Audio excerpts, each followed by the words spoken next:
श्री कृष्ण कहते हैं कि हमारा जीवन हमारी सोच पर निर्भर करता है।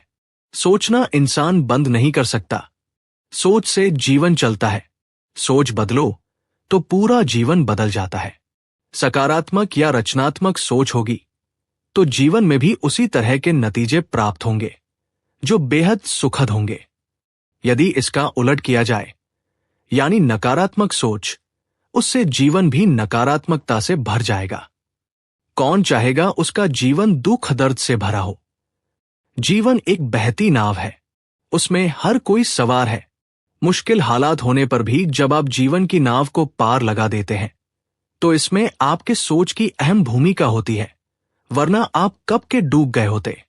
सोचना हमारे वश में है, इसलिए जीवन को बदलना भी हमारे वश में है। फिर देरी कैसी? सोच बदलो, जीवन अपने आप ही बदल जाएगा। ये कोई चमत्कार नहीं है, आप स्वयं इसके रचनाकार हैं। किसी शहर के रेलवे स्टेशन पर एक भिखारी रहता था। वो वहां आने जाने वाली रेलगाड़ियों में बैठे यात्रियों से भीख मांगकर अपना पेट भरता था। एक दिन जब वह भीख मांग रहा था तो सूट बूट पहने एक लंबा सा व्यक्ति उसे दिखा। उसने सोचा कि ये व्यक्ति बहुत अमीर लगता है, इससे भीख मांगने पर ये मुझे जरूर अच्छे पैसे देगा।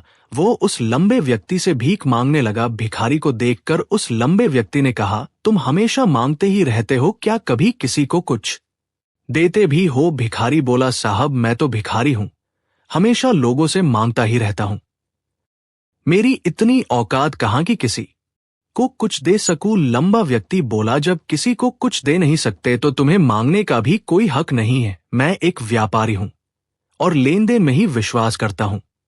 अगर तुम्हारे पास मुझे कुछ देने को हो तभी मैं तुम्हें बदले में कुछ दे सकता हूं।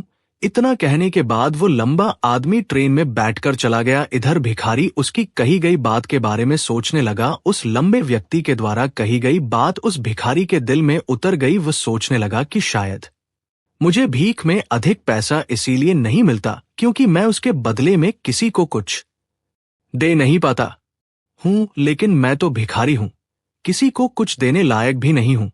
लेकिन कब तक मैं लोगों को बिना कुछ दिए केवल मांगता ही रहूंगा? बहुत सोचने के बाद उस भिखारी ने निर्णय किया कि जो भी व्यक्ति उसे भीख देगा उसके बदले में वह भी उस व्यक्ति को कुछ जरूर देगा। लेकिन अब उसके दिमाग में यह प्रश्न चल रहा था कि वो खुद भिखारी है तो भीख के बदले में वो दूसरों को क्या दे सकता है। इस बात को सोचते हुए 2 दिन हो गए लेकिन उसे अपने प्रश्न का कोई उत्तर नहीं मिला था। तीसरे दिन जब वह स्टेशन के पास बैठा हुआ था तभी उसकी नजर कुछ फूलों पर पड़ी जो स्टेशन के आसपास के पौधों पर खिल रहे थे। उसने सोचा, क्यों ना मैं लोगों को भीख के बदले कुछ फूल दे दिया करूं। उसको अपना ये विचार अच्छा लगा और उसने वहां से कुछ फूल तोड़ लिए। अब वो ट्रेन में भीख मांगने पहुंचा। अब जब भी कोई उसे भीख देता तो उसके बदले में वो भीख देने वाले को कुछ फूल दे देता। उन फूलों को लोग खुश होकर अपने पास रख लेते थे। अब भिखारी रोज फूल तोड़ता और भीख के बदले में उन फूलों को लोगों में बांट देता था। कुछ ही दिनों में उसने महसूस किया कि अब उसे बहुत अधिक लोग भीख देने लगे हैं। वो स्टेशन के पास के सभी फूलों को तोड़ लाता था। जब तक उसके पास फूल रहते थे तब तक उसे बहुत से लोग भीख देते थे, लेकिन जब फूल बांटते बांटते खत्म हो जाते तो उसे भीख भी नहीं मिलती थी। अब रोज ऐसा ही चलता रहा। एक दिन जब वह भीख मांग रहा था तो उसने देखा कि वही लंबा व्यक्ति ट्रेन में बैठा है जिसकी वजह से उसे भीख के बदले फूल देने की प्रेरणा मिली थी। वो तुरंत उस व्यक्ति के पास पहुंच गया और भीख मांगते हुए बोला, आज मेरे पास आपको देने के लिए कुछ फूल है, आप मुझे भीख दीजिए तो बदले में मैं आपको कुछ फूल दूंगा। उस लंबे व्यक्ति ने उसे भीख के रूप में कुछ पैसे दे दिए और भिखारी ने कुछ फूल उसे दे दिए। उस लंबे व्यक्ति को बात बहुत पसंद आई। वह बोला, वह क्या बात है, आज तुम भी मेरी तरह एक व्यापारी बन गए हो। इतना कहकर फूल लेकर वो लंबा व्यक्ति अपने स्टेशन पर उतर गया। लेकिन उस लंबे व्यक्ति द्वारा कही गई बात एक बार फिर से उस भिखारी के दिल में उतर गई। वो बार बार उस लंबे व्यक्ति के द्वारा कही गई बात के बारे में सोचने लगा और बहुत खुश होने लगा। उसकी आंखें अब चमकने लगी। उसे लगने लगा कि अब उसके हाथ सफलता की वह चाबी लग गई है जिसके द्वारा वो अपने जीवन को बदल सकता है। वो तुरंत रेन से नीचे उतरा और उत्साहित होकर बहुत तेज आवाज में ऊपर आसमान की तरफ देखकर बोला, मैं भिखारी नहीं हूं, मैं तो एक व्यापारी हूं।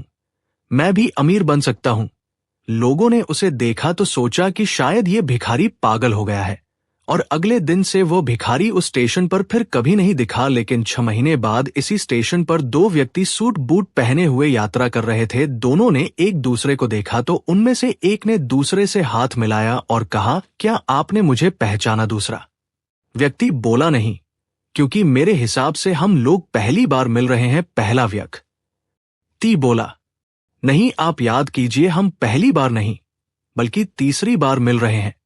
दूसरा व्यक्ति बोला, मुझे याद नहीं, वैसे हम पहले 2 बार कब में थे? अब पहला व्यक्ति मुस्कुराया और बोला, हम पहले भी 2 बार इसी ट्रेन में मिले थे। मैं वही भिखारी हूं जिसको आपने पहली मुलाकात में बताया कि मुझे जीवन में क्या करना चाहिए, और दूसरी मुलाकात में बताया कि मैं वास्तव में कौन हूं।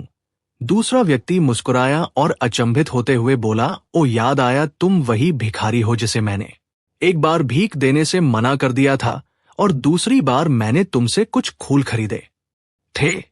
लेकिन आज तुम ये सूट बूट में कहां जा रहे हो और आजकल क्या कर रहे हो? तब पहला व्यक्ति बोला, हां, मैं वही भिखारी हूं, लेकिन आज मैं फूलों का एक बहुत बड़ा व्यापारी हूं, और इसी व्यापार के काम से ही दूसरे शहर जा रहा हूं। कुछ देर रुकने के बाद वो फिर बोला, आपने मुझे पहली मुलाकात में प्रकृति का वो नियम बताया था जिसके अनुसार हमें तभी कुछ मिलता है जब हम कुछ देते हैं। लेन देन का ये नियम वास्तव में काम करता है। मैंने ये बहुत अच्छी तरह महसूस किया है, लेकिन मैं खुद को हमेशा भिखारी ही समझता रहा। इससे ऊपर उठकर मैंने कभी सोचा ही नहीं। और जब आपसे मेरी दूसरी मुलाकात हुई तब आपने मुझे बताया कि मैं एक व्यापारी बन चुका हूं। अब मैं समझ चुका था कि मैं वास्तव में एक भिखारी नहीं बल्कि व्यापारी बन चुका हूं। मैंने समझ लिया था कि लोग मुझे इतनी भीख क्यों दे रहे हैं, क्योंकि वो मुझे भीख नहीं दे रहे थे बल्कि उन फूलों का मूल्य चुका रहे थे। सभी लोग मेरे फूल खरीद रहे थे क्योंकि इससे सस्ते फूल उन्हें कहां मिलते। मैं लोगों की नजरों में एक छोटा व्यापारी था, लेकिन मैं अपनी नजरों में एक भिखारी ही था। आपके बताने पर मुझे समझ आ गया कि मैं एक छोटा व्यापारी हूं।